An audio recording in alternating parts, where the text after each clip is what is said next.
Hello everyone, welcome back to the channel. In this video, I'm going to put a quick in-depth comparison review about these two AI tools productivity platform, which is Taskade and Notta. Taskade is a flexible, all-in-one collaboration platform designed to keep your team productivity and on track.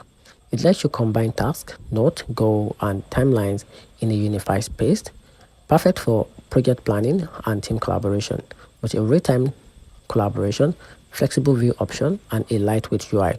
Taskday is a great match for group who want to streamline their workflow and stay aligned on goal.